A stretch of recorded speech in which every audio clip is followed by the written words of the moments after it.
I salute us once again in the course of our nation's history, and I salute us in the name of the struggle.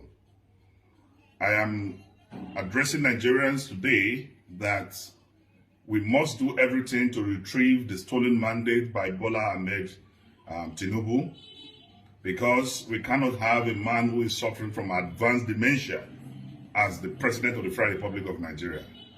If we allow this to stay, will Nigerians imagine a Bola Ahmed Tinubu addressing the United Nations and possibly as President addressing the United Nations, he will introduce himself and say, I am Bola Ahmed Tinubu, the President of Burkina Faso.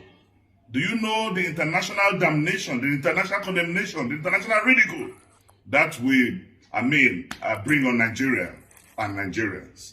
So we must do everything to make sure that we restore and retrieve the people's mandate of Atiku Abubakar back to him.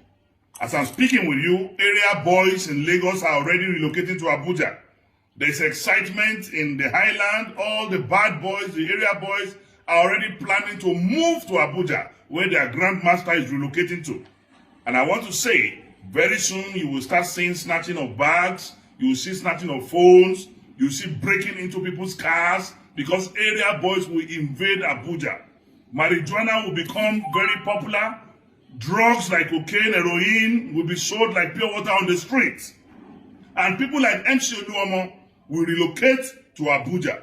And NURTW will now also take over the metropolis of Abuja. We should not allow that to happen in a sane society, in a civil society. So I call on Nigerians to say the battle to retrieve the mandate of the people, the mandate freely given to Atiku Abubakar, is a battle of no retreat, no surrender. We must recover. We must recover. We must recover the people's mandate. Never should we allow a drug baron certified by the court of law to be the President of the Federal Republic of Nigeria. Pablo can never be the President of the Federal Republic of Nigeria. Thank you. I remain Dino Milaye.